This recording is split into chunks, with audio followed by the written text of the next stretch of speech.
Welcome to the Wellness Amazon podcast. This is a podcast for highly sensitive people, people that have high intuition and are just in tune with themselves and the outer world. Come and listen to multiple different high spectrum subjects and just peek behind the curtain. But I warn you, once you peek behind the curtain, you can never go back. Have fun. Enjoy. Welcome, everybody, to a new episode of the Wellness Amazon podcast. And honored to have another time our special guest Alia on the podcast, who you should already know by now. She has her bachelor's in psychology and communication and a master's in psychology. She's a tattoo artist, and she is a obviously fantastic communicator and listener because, that's not only your talent, but also your trade. And here we are talking about the incredibly big subject of boundaries and how this is even harder probably for highly sensitive people because boundaries can be uncomfortable. Yes. This is true. Boundaries, setting them, being on the receiving end, being on the giving end can be totally uncomfortable across the board. So yes, absolutely. Yeah. And I invited you because, first of all, you're a Taurus, and they usually are really good about that. I know literally all the Tauruses in my life are role models for me when it comes to boundaries. And I know you, and I know that you are one of the very few people who can set and communicate boundaries without necessarily hurting somebody's feelings. You do it in a very delicate way. And, boundaries, we're going to talk about events, like committing yourself to things, being honest and speaking your truth, holding others accountable to what they're saying to you, and just a big thing of saying no. Yes. A big scary word. It is scary. It is. Yeah. Nobody likes to hear it or say it. Yeah. What are especially because you live with HSPs in your house too. And all of you, I think, are very intuitive people and good energy readers. How does this work in your family with boundaries? Who was like the super pro with it and who might be like, that's not my favorite thing? So when you say my house, of course, we talked in the last one, our adult children live directly across the street. So they're here every day too. So I'm just going to include them. So my husband and I, our 3 children, and our grandbaby.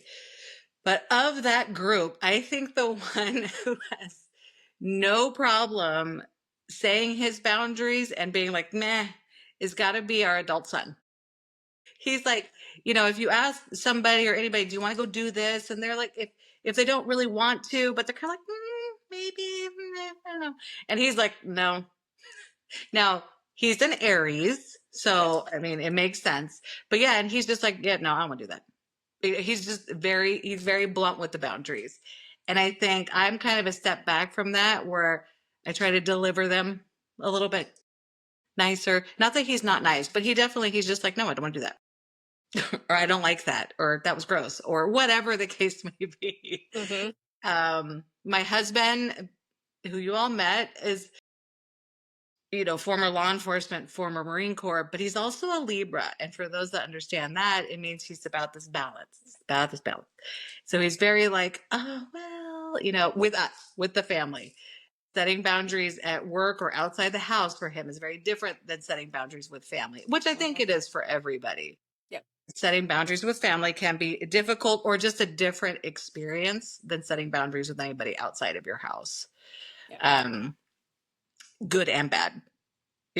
We do have the people with the toxic family members that they really need to set boundaries with, but they just don't know how. It's very difficult to do that with people who they're your family. And we always hear, but they're your family. But like, no, it's okay. If they're toxic and not good for you, let's talk about setting those boundaries and figuring out how to do that in a way that feels good for you. And we let go of the guilt of how it might make them feel. Because we got to have those boundaries with toxic people. We just have to.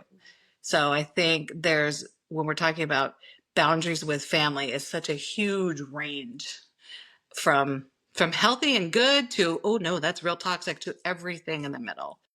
So that's such a huge topic. I'll let you direct where we go with that one.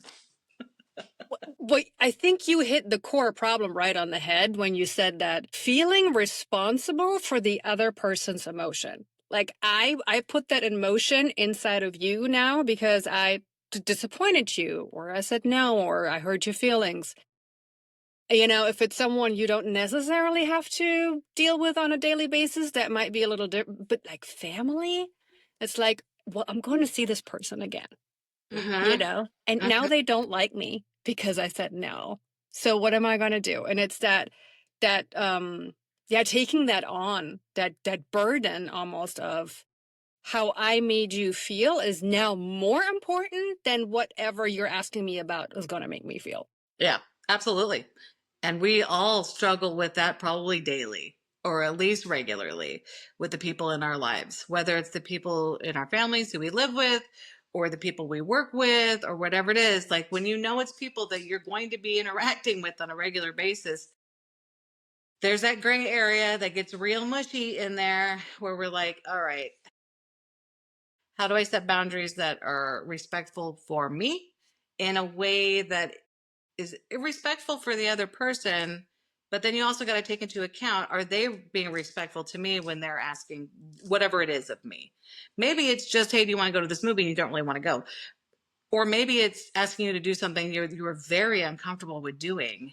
And that's a huge other boundary thing. You know, as you talked about in the last episode we did, I worked in child protection, in and around child protection for many years.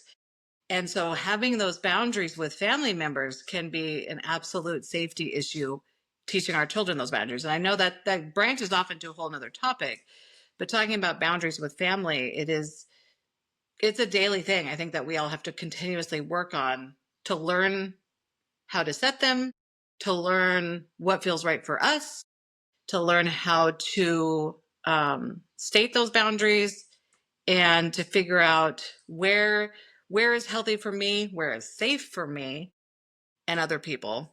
And it's definitely not something that you can just kind of learn once and then be like, that's how I do it for everybody.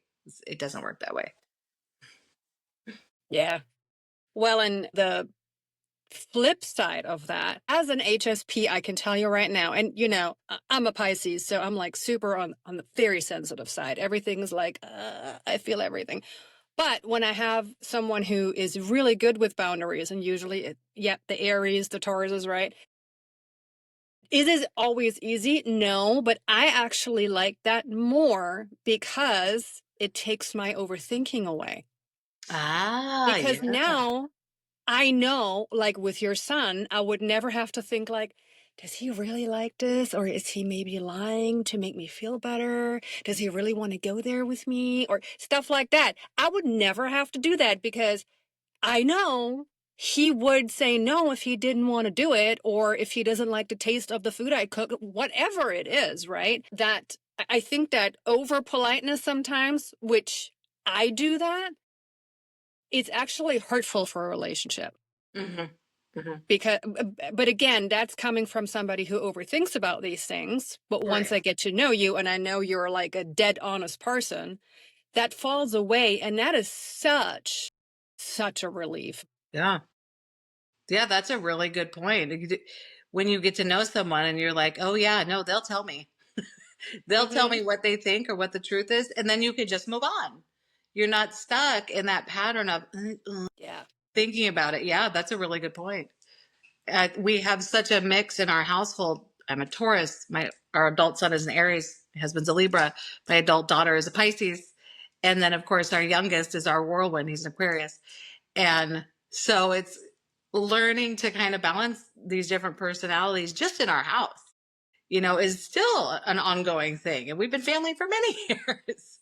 But Yeah. then you kind of take those experiences with other people.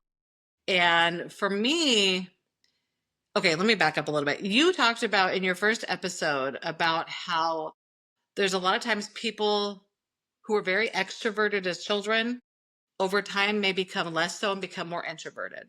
Mm-hmm. And I was listening to that and I thought, oh, that is spot on. And I've noticed I was like that as a kid, probably teenage, early 20s, very extroverted. But I also wasn't great with boundaries, as of course a lot of people are not at those ages. But I've noticed over the years, and I'm 48 now, definitely I've learned my boundaries and I've become more introverted at the same time. And it's just because I'm like, you know what? I actually feel a lot better in my space when I'm not balancing other people's anything. Like you talked with my husband about energy. You know, we talked about energy and being in busy spaces and needing to come home and decompress. And that goes right along with at least my sense of boundaries as I've gotten older. Mhm. With the outside world, with other people, no matter if they're close friends, even extended family or strangers or whatever.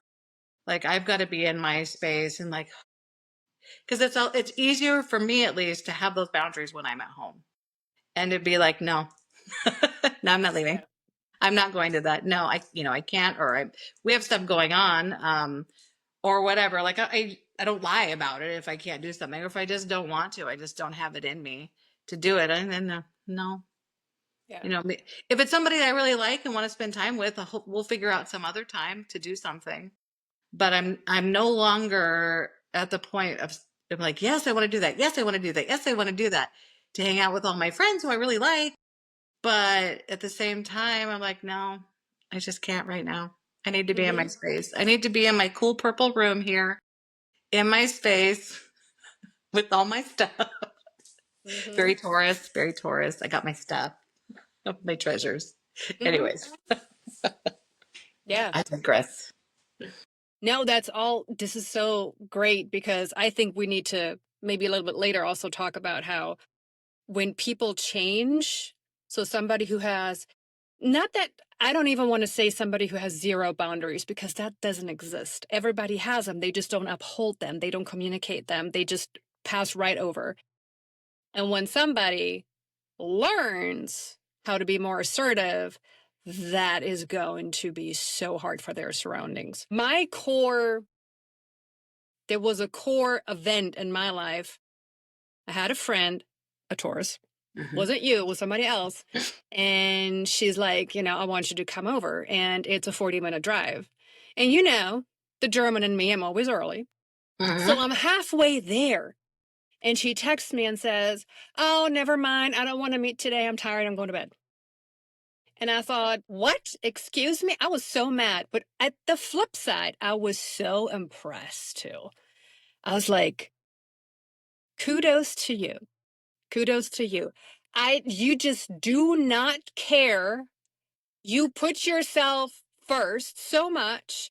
Not that I would have not done that, because I committed to, once I commit to something, I commit. I mean, I really have to be sick not to go. But again, I couldn't be mad. I could not be mad for long because to me, it was just like angels are singing, like, that is a possibility? That's even an option? People do that. And it really got me thinking, not that I wanted to be like that, but it really got me thinking, this is such the other end of the spectrum from me that I'm like, okay, I have to go somewhere in the middle. This is now, I'm admiring that to some degree to be like, no, this is what I want to do now. And my mood changed and my energy changed. And I just don't want you to be in my house.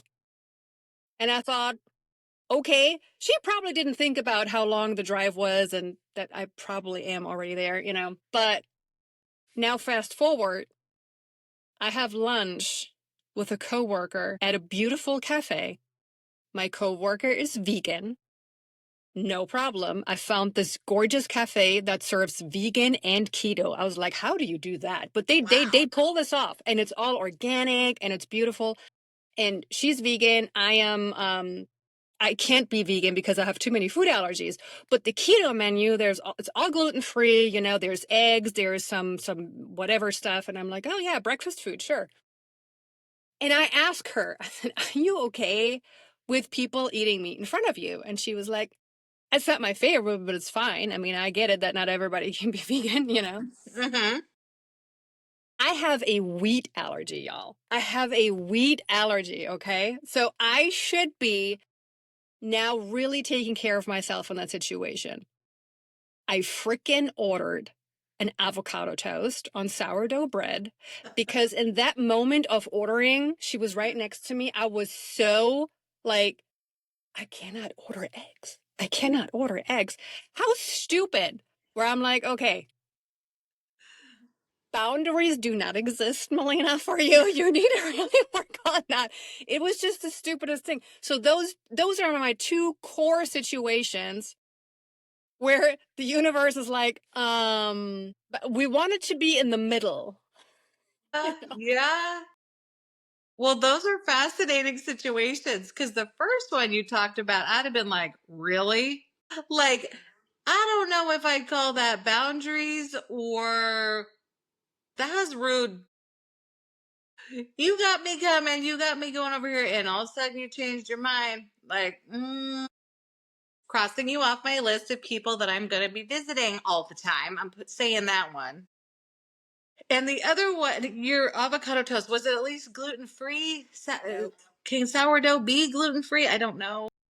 it can. It was definitely not. But it was not. Oh, so you suffered. Did you eat it? Yep, I did. No, no, no, no, no. Well, I'm sorry that you suffered for that. I hope she appreciated the effort. Probably had no clue about what was going on in my head. Yeah, probably. Probably. Someday you'll have to tell me about how that went down, how that made you feel, but we don't have to discuss it now. Well, I have a couple situations that jump to my mind when I think about boundaries. I've always been the person that's going to drop things for my friends when they need me, when they're upset. I remember a time in, gosh, I think it was middle school. I had a friend crying in the bathroom and the bell rang and we were supposed to be going to class and I wasn't leaving her because she was crying in the bathroom. Like I didn't care. I didn't care that I was going to get in trouble with the vice principal who at my middle school was very scary. I'll just say he was very scary, Mr. Caver, very scary. But I knew that I was going to get in trouble because we were supposed to be in class and we weren't. But I wasn't leaving her side because she was crying in the bathroom. Like that was the kind of. I mean, that's still the person I am. But I grew up like that. But several years ago, we went through a really hard time in our family, and I just didn't have anything left for anybody else for a long time. It was horrible, gut wrenching, life changing time. And I just didn't have it. And I remember a friend calling me who needed to talk. I just couldn't do it. I just didn't have it in me to listen to anybody. Like I couldn't even get myself out of bed. And not very many people knew. I mean, my kids knew, they lived with me. So, we are, as a family, we worked through things together. Very few people knew, like you knew, my sister, very few people. But I remember that and I did feel really bad, but I just couldn't do it. And I didn't even have it in me to explain to her why I couldn't talk, and I remember feeling like, God, that sucks to feel like that. I have nothing left to give. And to this day, I mean, we don't talk very often anyway. I mean, we live in very different places, but it's just, it was one of those things, like I just couldn't do it. And that happened a couple times with different people who were used to me always answering, always being able to talk, always listening to them, because I've been in that counselor role. Like, I mean, like you said, the other episode, I was a peer counselor in high school. Like I've been in that role forever. I've always been the one to listen. And there's very few times in my life, and I'm thankful, but there's very few times, that I couldn't because something was too big was going on for me. But there was a couple friends that had reached out and they didn't know what was going on. They lived in a different part of the state. They didn't know what was going on. And I just couldn't. I didn't have it in me to give to them. And I felt bad, but at the same time, I mean, maybe that's boundaries, maybe it's not, but I just physically couldn't do it. And that came up again more recently in the past couple of years with family health stuff that our family was going through, where I couldn't. I wanted to be there for people who were used to me being there, who needed me to be there. And once again, I just couldn't. I mean, when life gets too big, Like it's okay. And now I don't have guilt about it because I just give myself that space. Like it's okay. Like we had a massive death in the family last year. And then several years ago, we had a massive shift in the family. And it's all right that to bring it back in, to bring your energy back in, to hold those right here, as in my husband and my children and my grandson tight, and just kind of hang on. And you're going to get through each day. You're going to process together. You're going to grieve together. You're going to heal together. And it's all right to bring it in. Give yourself that space, that grace to be like, I'm right here, right now, slowly through the healing and the grieving and the change process and all the things. I'll get back there. You'll get back there where you can be out again and there for other people and supporting other people. But there's just times when you just can't. You got to hold it. It's really tight because this is all I got right here is this one little spark and I got to hang on to it. I cannot give it away because it's almost gone as it is, you know? And I think grief is the biggest thing that will do that to people's lives. I believe, at least in my life, it's always been grief that's, led to that. Um, but learning how to navigate that. And maybe at some point I'll be able to explain that to the people that I couldn't be there for at the time. I haven't gotten to that point. Or, I mean, we just haven't had a conversation about it again, but at the time, like I said, I couldn't even explain it. It was just too much. So as we age, hopefully we get a little better every day and get a little clearer on, how we explain or how we set our boundaries and how we communicate those with other people. So that's what I hope for. Yeah. Do you think, I had an idea when you were talking about that too. Do you think that there is a social pressure on that too, to always be there for friends and family and acquaintances and whatnot, because you're the friend with the open ear and you have to, Yeah. Well, and I don't know if it's a pressure that other people would put on me or if it's more of a pressure I would put on myself. Um, that I do like to be there for people and to be able to listen and just be there and let them, get off their chest. I mean, professionally, I did that. And now I still do it. I tattoo people and I still do it. Um, so I don't know actually if it's a pressure from the outside world or if it's more internal. If it's more of a pressure, I mean, you have the expectations coming from other people for sure. Like they're like, but you've always been there. You've always been the one I talk to or the one that listens to me or what have you. Um, and I think maybe, they're kind of like, they won't get it. Like if all of a sudden you're not, they're like, wait, what's happening? Although I do have to say that those few people I was talking about who I couldn't be there for at the time, they also didn't reach out to me and ask me, is everything okay? Is something going on? Is there a reason that you can't talk to me? So there's that too. Like it does go both ways. For a while, I felt so guilty that I couldn't be there for them. But even just now, as we're discussing it, I'm like, you know what? They didn't reach out to me though. They didn't ask me, well, you're always there to listen to me. Why aren't you now? So yeah, big picture, I guess. But yeah, I think the pressure, at least for me, is probably more internal than external. Yeah. Yeah, I always think if you're not there for someone, unless you're like what you just said, if you're drowning yourself, you need to fix that first, because it's like the weird thing in the airplane, with the oxygen mask. Yeah. People always talk about it, and I'm like, yeah, I know, but you really need to embody that. You get it on first. The oxygen mask goes on you first, so you can actually be helpful. But that voice is there that says, well, you're not a good friend Uh-huh. if you don't listen to that, or if you rock the boat, or if you point something out, or whatever it is. Yeah. So Mm-hmm. yeah. Absolutely. Well, when we talk about especially events and commitments, since you are a communication specialist, like I have my small tool of vocabulary that I use when I'm trying to get out of something.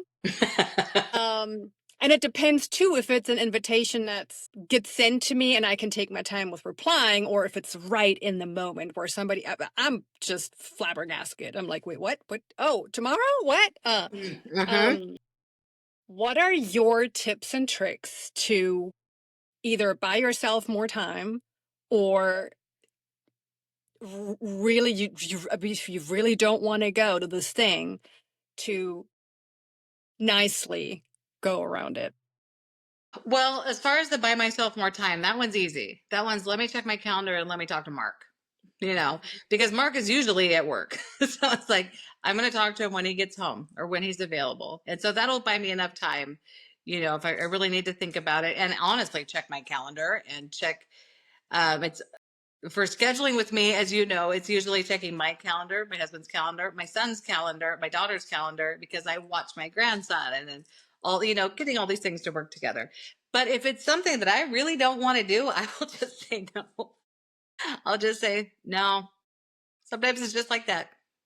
No, I say it's just not something I'm interested in, and I don't, if they're clearly excited about it, I'm not. And I'm just like, what you do then is you turn it back to them. You're like, oh my gosh, you look so excited. Tell me about it. And you just get them talking. And you're just like, because clearly they're excited about whatever it is. And I'm not, but that's fine.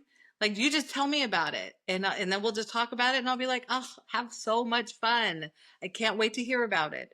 Or I can't wait to see the pictures. Or, write to me about it. I can't wait to see your posts or your reels afterwards, whatever it is.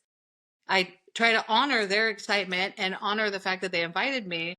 And at the same time, like, I'm not interested in going or I can't go, but thank you so much. And then you just have them talk about it. You just get them talking back about themselves. You're good to go. What if it's somebody who is inviting you only? As in, instead of my husband? Just you. So it's not a party. It is like a coffee date with you, just with you. Well, the same thing still applies. Since I watched my grandson and my youngest is home for the summer, the calendar part still applies. I still got to check, and I got to check with everybody, even going on a coffee date. Like, is my older son available to watch my younger son, or or my grandson, or whatever the case may be. And then that's always the first thing. So I don't think, at least for me at this point, there isn't going to be a time. Maybe I'm okay. Maybe if somebody walked in right now and said, "Let's go get coffee," then I guess that might put me on the spot. Although honestly, I don't think I ever have said no to coffee. So maybe that's not good. That's not a good example. If you can hear my dogs downstairs, yeah, All good. I have two pugs, and someone clearly came to the door. But well, maybe it's somebody asking me for coffee. There you go. Okay, You just manifested it. I gotta go. But I'm like, I just can't right now, or whatever the case may be. I'm honest about it. I will say that I don't make stuff up. I'll be honest about it and completely not rude. Like, I have to choose to be rude. If I'm going to be rude, it's because I chose to. It's not because I accidentally did it. And I think that just comes with, I read people pretty well, and I know which direction to go. If they're asking me something on the spot, and I think that's another, maybe a part of my pretty decent boundaries, is that I am very honest, but I won't say something or do something that I know in my mind is only going to hurt that person or only going to make them feel bad if there's no other benefit involved. Like, and what I mean by benefit involved, like, if I know something that's really hard to tell somebody, but they need to know for their health and well-being, I'll tell them. There's the benefit. But if it's some sort of rumor, gossip, whatever, that's not going to benefit them, and the only purpose it's going to have is to hurt them, I won't tell them. So that's a little bit of a tangent. Yeah. So if they ask me something, if I'm not interested, and it's like, no, like I said, tell me about it. Yeah. I've had those situations where someone wants to have like that one-on-one time with me, and I don't know them. Usually, I mean, if I know you well, it shouldn't be a problem, right? But if it's someone I don't know well, and I'm like, their energy is really off. Do I really want to do this now? But then also I have that little voice in my head that says, maybe you are the missing piece in their life, and maybe their energy is going to be better after they talk to you. It's like, okay. And if I go, you should see me. I'm in my bathroom with like my protection spray, and I put all the crystals on, if you If you ever see me running around with dark crystals, black or dark blue on anywhere, it's probably because I am in an environment, doesn't have to be you, but in an environment where I'm like, no. Warding. No. Trying to think of a time. I mean, no. Where it was somebody who, like usually if it's a person coming around me like that and their energy's off, I'm like, oh, no, I'm peace out. I gotta go. You keep that to yourself. I'll keep mine to myself. We're good. Oh, I see my adult children walking across the street from my window here. It's like, did they take the dogs? No. Okay. But yeah, I mean, even in those situations, definitely, I think I would need to put my energy and my safety, as in the safety of my energy first, and be like, no, I just can't. And maybe we can talk about rescheduling at some point. Maybe not. But I don't know that I've ever been in that exact situation where somebody directly in front of me wanted my time right here, right now, outside of work. 'Cause I definitely had that at work before, but outside of work. And I'm like, oh no, your energy, no. Mm-hmm. So, or it's been a long time at least for anything like that. And I remember just like physical space. I need physical space from this person, this being in front of me right now. Yeah. Yeah. I do like what in those situations, I refer back to the buying time thing because I really have to think about it. Like, is this something like you said, do I have enough in my cup to pour into their cup? We've had a situation with a teenage friend of my children, where someone was weaseling themselves into an event, a private event, by pressuring that person in the moment with all the whole 9 yards, guilt tripping, but we're friends and all of the things. And I thought, oh, even for that age, that's toxic right there. Yeah. And it ended in a very bad situation. And later on, this, teenager was so upset with themselves about giving in. And then that's when we talked about next time this happens, you say, I cannot give you an answer right now. I need to think about it. I need to check with my parents, whatever, You do not have to speak in authority at all. You can just be like, well, I'm not in charge of that, and walk away. So, yeah. And it's hard. In those teenage years, that is hard to draw boundaries with your friends or your peers, for everybody. And I'm glad that whoever that was able to talk with you, somebody who can say, okay, I see how difficult that was. Let's talk about how we can handle it for next time. Yeah. Because a lot of us growing up, like, we didn't really have that, but we also didn't really understand what was happening. I mean, we all heard about peer pressure, but, how the hell do you deal with that? Yeah. Yeah. And peer pressure can have many shapes and forms, and peer pressure is not exclusively to childhood. Man, that goes on. The high school cliques from 1998 or whatever, they still live today in adulthood. Those are still, they can be 50 years old and they still do it. Yes, So absolutely. Yeah. Absolutely.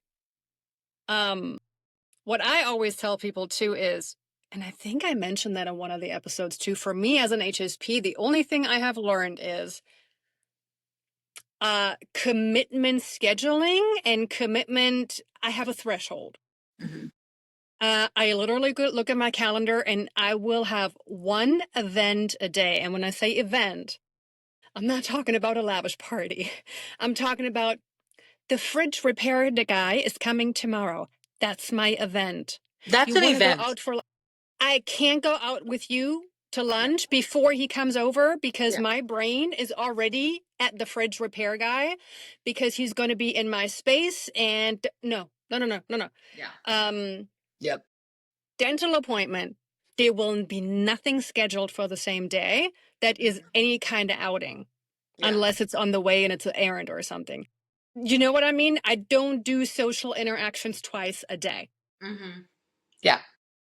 Yeah. So, especially on that vein, for me, if it's somebody like even a repair person coming to my house, there's so much in my brain that goes on because I have kids and babies and animals and figuring out the logistics of that and where am I going to put these dogs who don't stop barking when someone comes to the door, and am I going to CBD them? I need you to calm down. Yeah, that, I mean, that's an event. Anytime I know in my head that there's people outside of my family coming to my house, that's a huge event right there. Yep. Like, oh, but yeah, even scheduling stuff out of the house. I mean, outside of the normal drop kid off, pick kid up, whatever. That, I mean, even grocery store. And I know you are not a fan of grocery shopping, and I'm just not a fan of going places very often. And so I'll do like the delivery or the pickup or whatever. Like, there's times that I'm like, it's just too peoply. It's too peoply. And I tell people this a lot. Like, I spent the majority of my life in Alaska. The entire population of the state of Alaska is less than half of the entire population of San Antonio, Texas, where I live now. It is just two people here. So going places, I'm like, nah, I'm going to stay home. I'm going to have my boundaries at home. Yeah. Tangent. And the funny thing is, since HSP, or you don't even have to call it that, but any introverts are, it's more in the public eye now, you know, on social media. We have memes and GIFs and all of these things, right? I feel truly seen sometimes, where it's like, I am the person who will sit in the car and wait until the neighbor took his mail out of the mailbox and disappeared again, because I know if I get out now, I have to talk to you. That does not mean by any means I don't like you. I do truly like you, but I am not physically and mentally capable of having small talk right now. And I don't know how you are, but I have a cultural thing about this because I'm German. We don't do small talk. We don't do small talk. The whole like, hey, hi, how you doing? And you walk away. No, that is a legit question that you just asked me. And in Germany, if you do that, we're like, excuse me? You asked me how I am? I don't even know you. Friends do that. Coworkers, the stranger on the street does not. It's one of these weird things, right? Like, it's just weird for me. So I don't want to. Yeah, not right now. Do you greet strangers on the street at all in Germany? How do you do that? Do you just smile and keep on? Yeah. Okay. You can just acknowledge them and depending where you are, the greeting will change with the different dialects and stuff, you know, the different words actually. But usually people just greet you. If they're uber friendly, like maybe more in the South, it's the same thing as in the US, by the way. It must be a weather thing. The people that are more up north. Yeah. People up it is a north are weather thing. really quiet and more like reserved and they don't talk much, you know, but people in the South are very hearty and like, you know.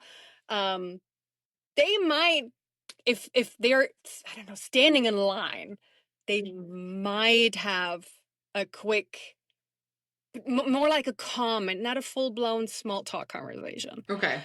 So you're not going to ask a question because that means you actually want information. Yes, and you would have to stop. You'd have to stop and discuss. Well, actually, this is how I'm feeling. Okay. Good to know for when I visit Germany someday. But I'll have you with me when I visit Germany someday. So yeah, you need a tourist guide. Exactly, a tourist guide. Know? I won't make small talk. Yeah.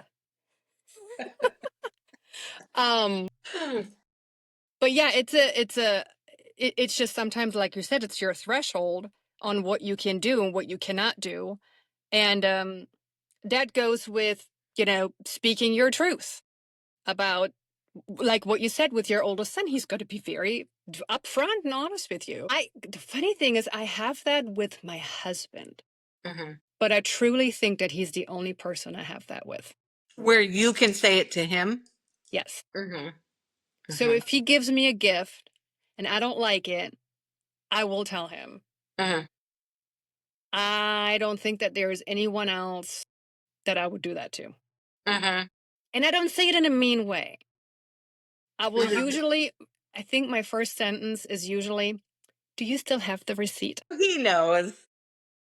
But I mean, we've gotten a lot better. He now knows that it has to be something I either pointed at or I have on a wish list or whatnot, you know, because I am hard to shop for. I totally admit to that. I don't think so, but.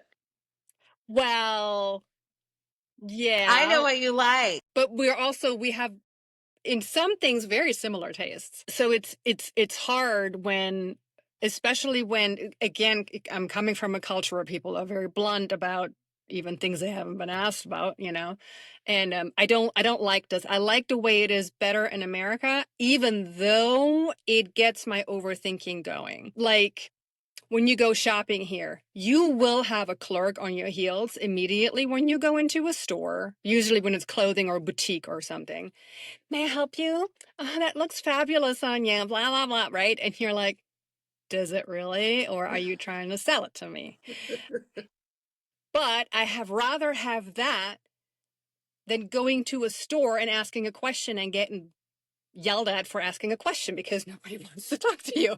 So I'm trying to find that like middle ground to be honest with people, but be polite about it, Yeah. Yeah, I guess. So this could really be a whole nother episode. But Yes. what you just talked about, your experience of going into stores and being asked for help versus not being asked for help, is the opposite for me, Mm-hmm. and my family. I mean, often not often, maybe about half of the time they'll say, "Oh, hi, welcome in." But they won't follow us around asking if we need help. Mm-hmm. They won't really interact with us. And then a lot of the times trying to get help requires effort on our part to track somebody down and try to get them to help us. And I don't know, it could be a combination of things. It could be a racial thing. It could be a tattooed people thing. Mm-hmm. It could be an RBF thing. I don't know. But I mean, obviously, that's a whole nother topic. But I remember there was a time, and this was in Alaska. And Grant, like you said, it is very different between Alaska and Texas, people in general. People in Alaska are friendly, but we knew everybody in our community. So that's Mm-hmm. different from an outsider. Whereas you come to Texas and people really are very friendly as long as they're not driving, because once they're on the road, it's, but in person, very friendly. But there was a time when, and this was before we were covered in very visible tattoos, so it wasn't a tattoo thing. We got followed around the store every time we went until I finally made my husband go in the store in uniform so they would see that Alaska State Trooper uniform, and then they stopped doing it. And I'm like, what did you think I was going to do? I was like early 20s, young mom, 2 kids. But man, they followed us around that store every time we went.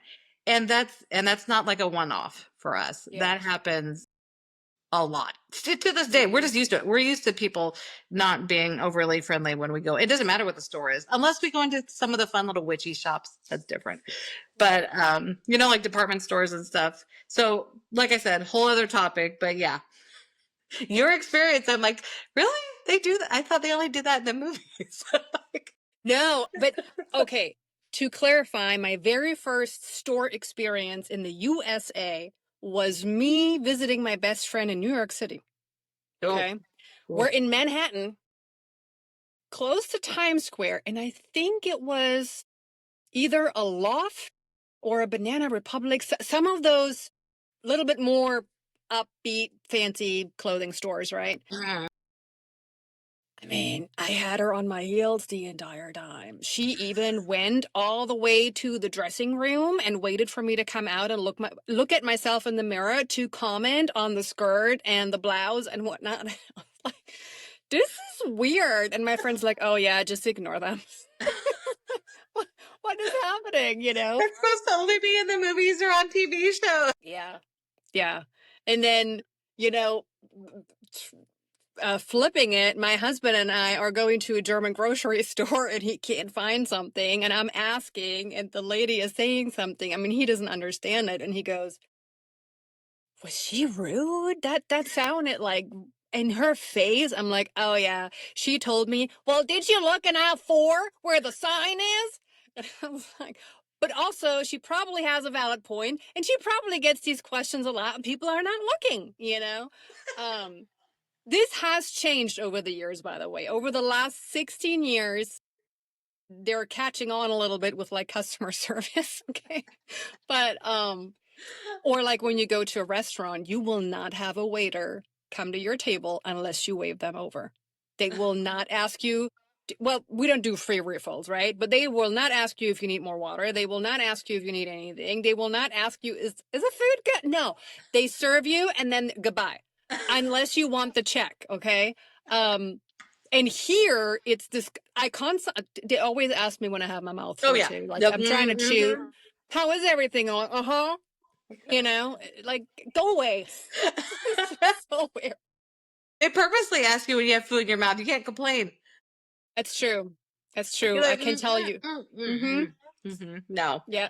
I cannot And tell you then, the whole story of how there's like salt missing and it's undercooked and yeah. well, and then like in Japan, when my husband was stationed in Okinawa, he said they were so friendly. Like if you were lost or didn't know what train to get on, not only would they tell you what train to get on, they'd go with you. They'd get you all the way to your destination, a complete stranger on the street, just to be nice. You know, the cultural differences always fascinate me. I love different cultures. I'm completely multicultural, and so I love learning about different cultural norms and boundaries and all the things that are normal for different people and then learning them, just even moving around the United States, learning the different Yeah. cultural boundaries. Yeah. So Yeah. People underestimate when they're not from the US, they underestimate how this is it's a whole continent. You know, like yeah. Europe is so small, and you have somebody from North Germany, you have somebody from South Germany. First of all, they almost don't understand each other because of the incredible different dialect. And they will act completely different. The culture is so different. So you have such a small space, and then you translate this in this huge country of the USA. You think we don't have that? We have that here too, you Yeah. know? Yeah. And I think too that it's hard with like boundaries and being honest to people too, on like when I was in the workplace, especially where communication is very important and you do written communication. I still have this problem today when I text people. It doesn't have nothing to do with work. I am short, but it's not because I don't I'm mad or anything. I just want to get to the point because time's money. We got to get to the chase. I don't have to ask you, hey, how are you doing today? How's the weather good out there? But I actually want something from you, and you can probably feel it. You have an intuition, like I think she's trying to ask me something, but and it's just like, just get to it. Just get to it. What do you want? Sometimes I have to watch myself not to text people back. What do you want? What is it? I love you, but what is it? What? And then the whole cursor thing, when I learned that you can put your thumb on the space button and move And your move it cursor, around.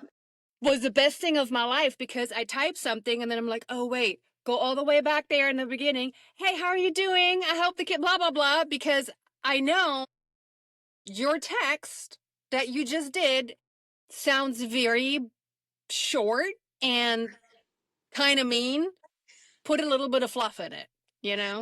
That's why I think I use so many emojis when I text now, because I did the same thing. I had a friend, or have a friend, and she would text all this good morning and sunshine and lovies and all this, which was sweet, but I knew she wanted something.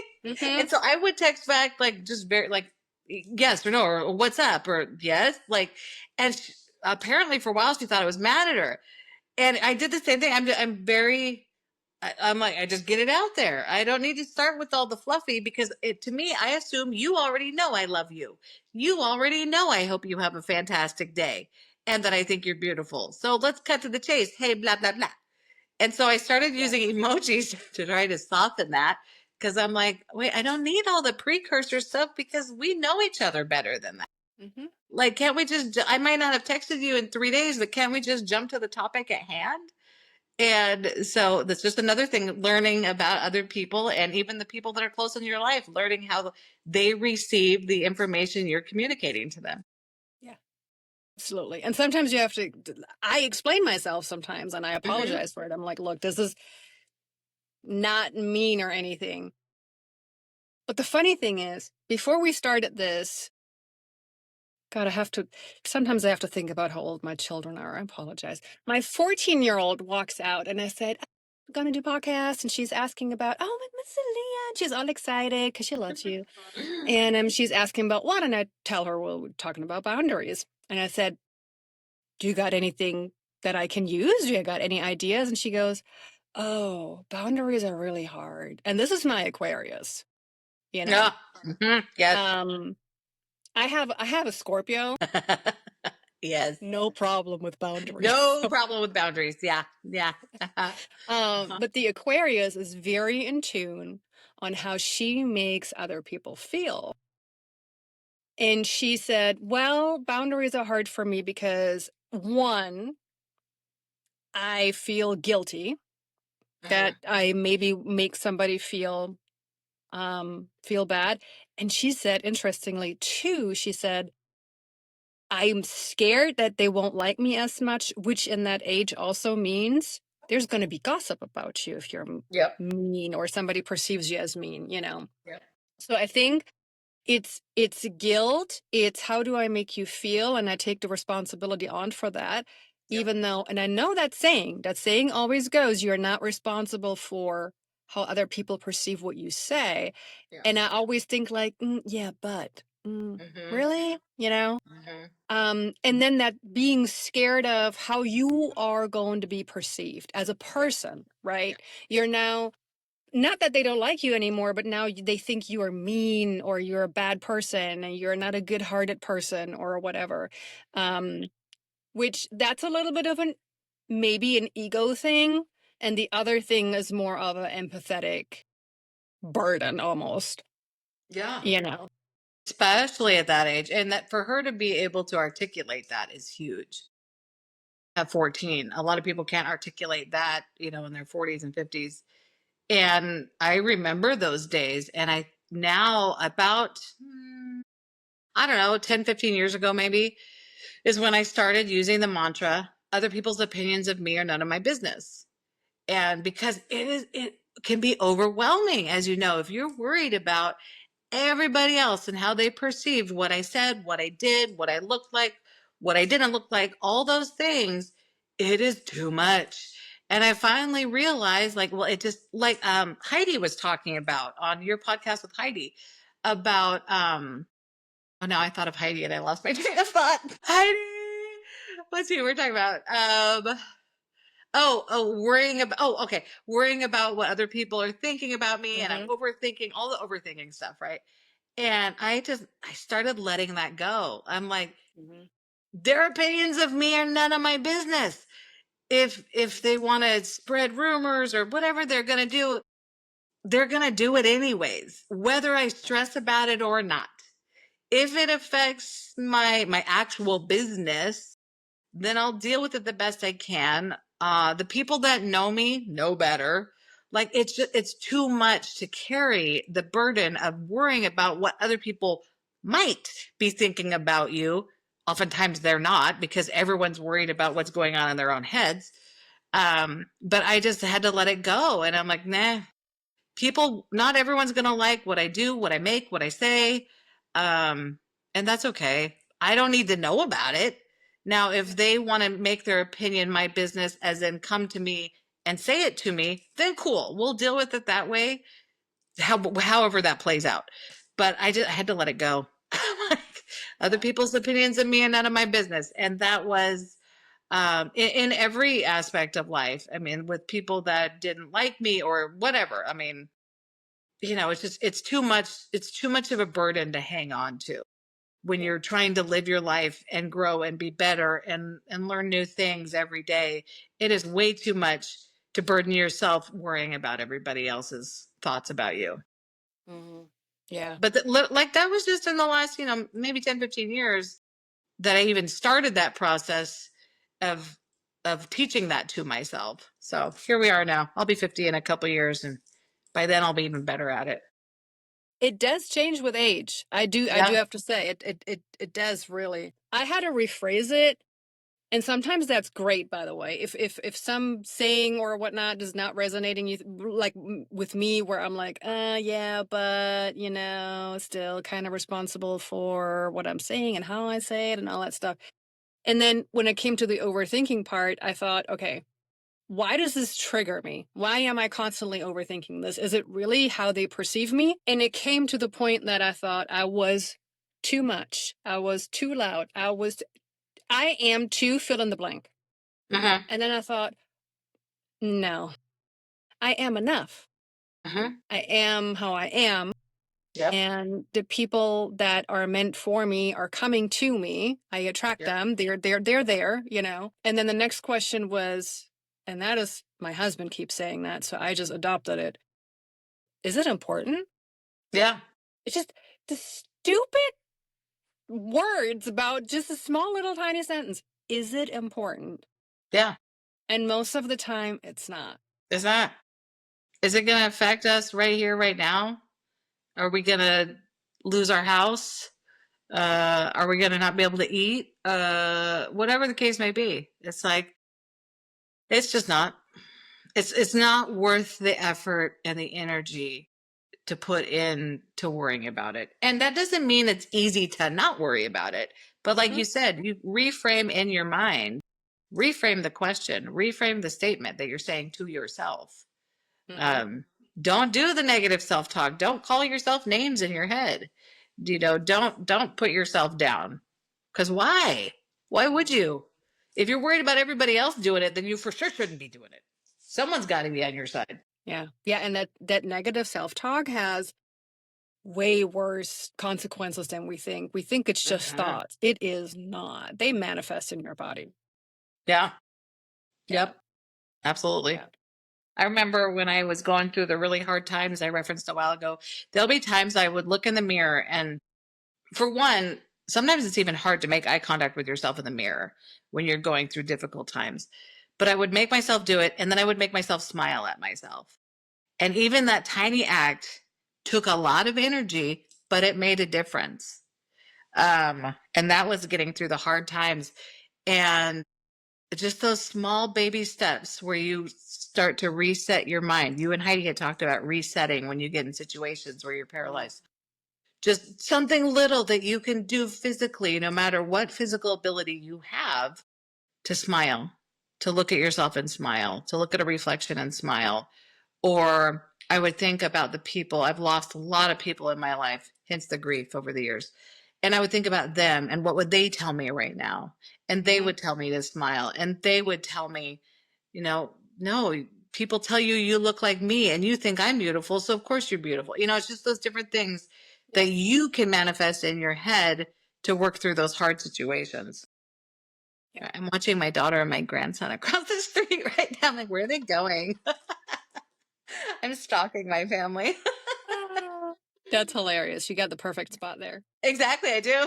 Well, and the thing is, too, you got to imagine if you would talk to yourself that negatively out loud in front of me, or I would do it and you would be in the room, excuse my French, but you would probably slap me and be like, what are you doing? Get out of Yeah, that. yeah, exactly. So Hmm. you don't talk to that. And again, I know it's an old saying, but you don't talk like this to your spouse or to your child or to your friend. Why do you talk like this to yourself? Yeah. And, but that is actually a good thing, I think, for our last point. It, I do believe, and I'm wondering if you agree, that all of these things come back to the core of self-love and self-worth. Because if you have self-worth and you love yourself, it's easier for you to set those boundaries and keep those boundaries because they're protecting you and you're worth it, you Yeah. know?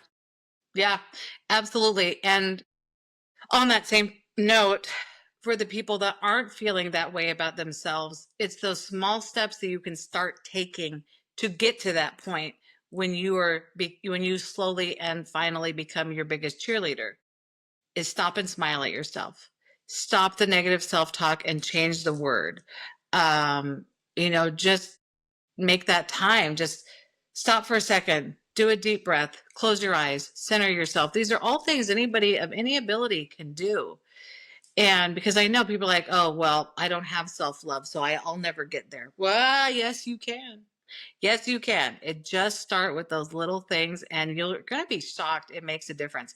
Even if you stop and you look in a mirror and you smile at yourself and you're thinking, well, I look like a moron. Just laugh at that then. Make it funny. It's okay. Laugh at yourself. Laugh with yourself. Smile. Think about, how do I look in this pose? How do I look in this pose? Sorry, I have like a cat hair on my nose or something. Something is itching my nose. I'm not All picking good. on booger people, I swear. But I also have a cat and he's somewhere. But but it does, and it definitely, once you have a better feeling of that self-worth, I am worth having boundaries, I am worth sharing my energy with people who also share their positive energy with me. Like, and you're right, a lot of that can come with age, and for the people that can do it and feel like that earlier in life, that's fantastic. Mm-hmm. Yeah, because a lot of us have to work at it a while. So I'm just happy that I'm, where I am now. And every day I try to get better because there are days when I'm like, no, I don't want to smile at myself today. But I'm also not going to be talking dirt to myself. Yeah. I won't be talking down to myself. And I sure don't let other people do it. Yeah. It's also a Taurus characteristic. Yeah.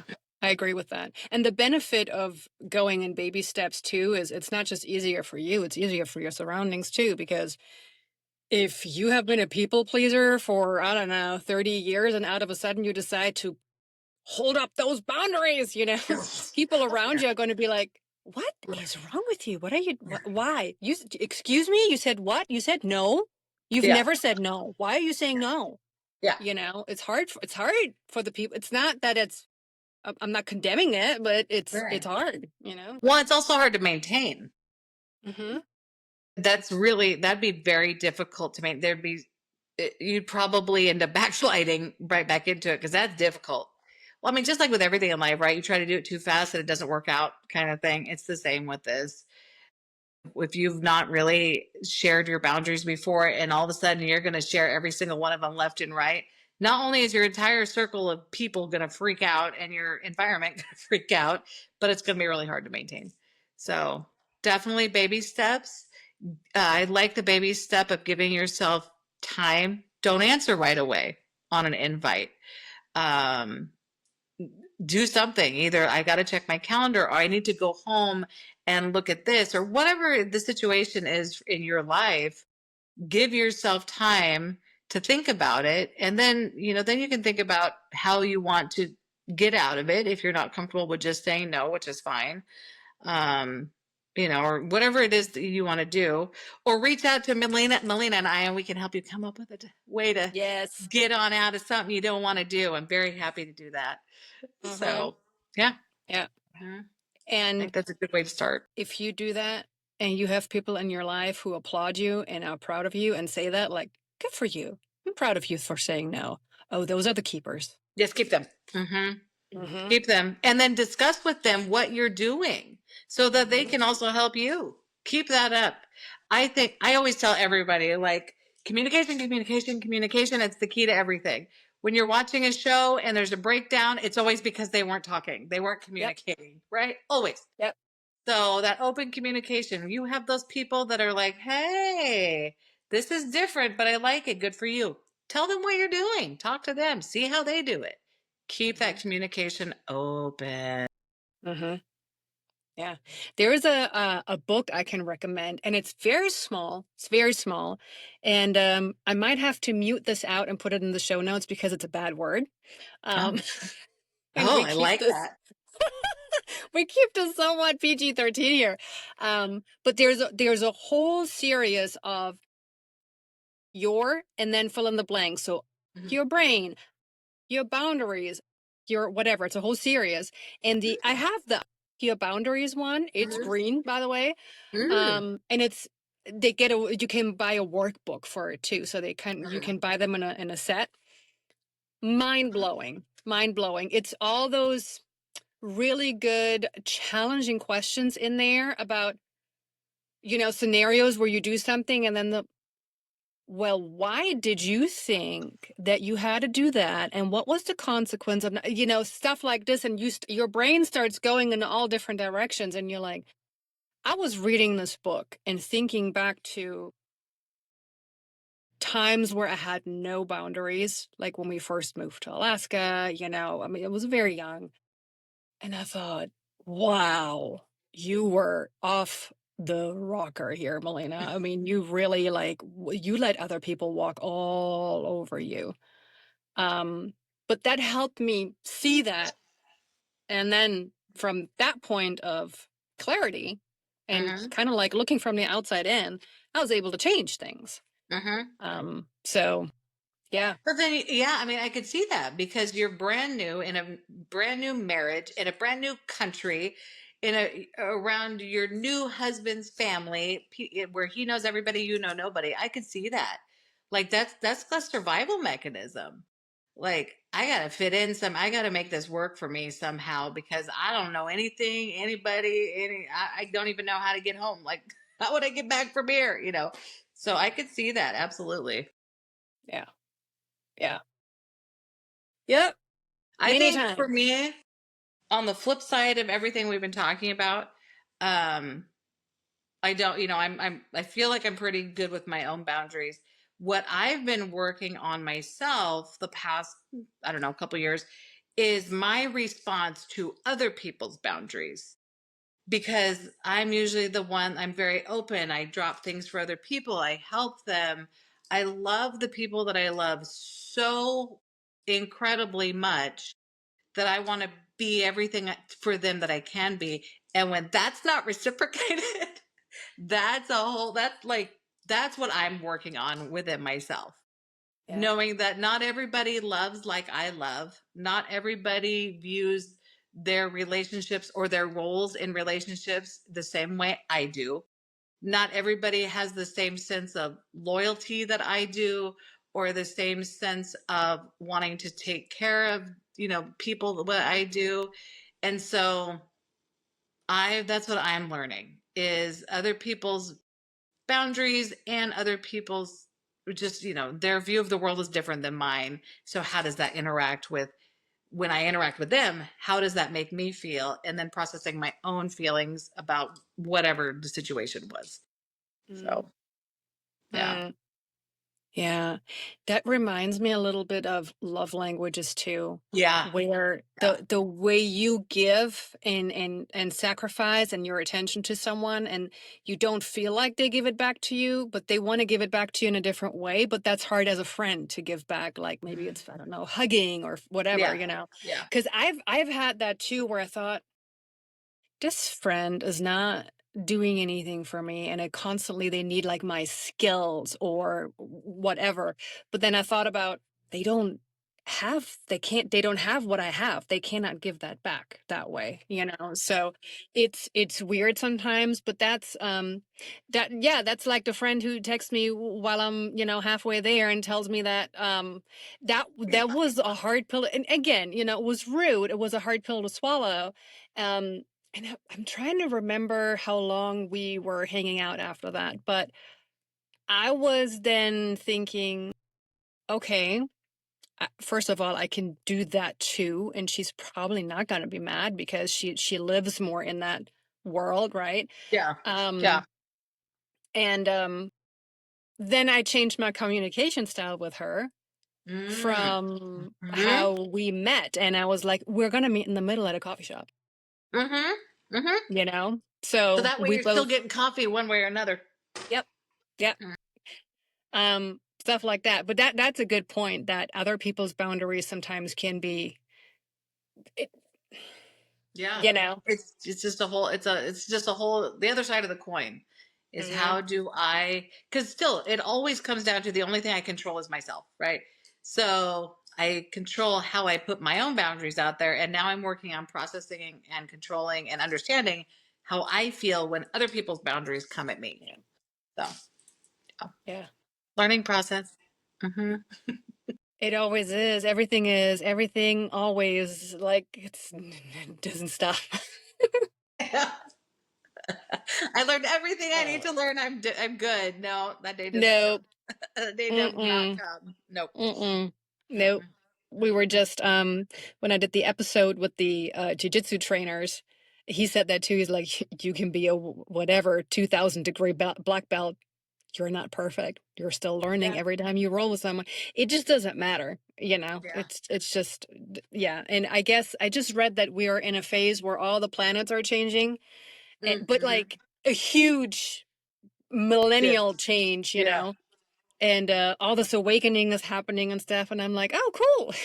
Here we go. Here we Another go. level unlocked. Exactly. We're gonna continue to level up. We will not get stuck here. Because when you get stuck, that's the problem. As long as you keep going, then you're good. That's what we want. That's what we want to keep learning. Yeah, yeah. The lady that I'm doing these courses with, she always says, if you are not, how does she say that? I'm trying to get this together.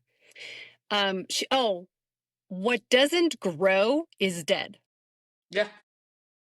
Mm-hmm. Yeah. There's growth Mm-hmm. or death. That's it. Yeah. Do you hear that, plants? Do you hear that? Surrounded by house plants here. I'm like, you hear that? Hmm. Yeah, Yeah. that's true. That's true.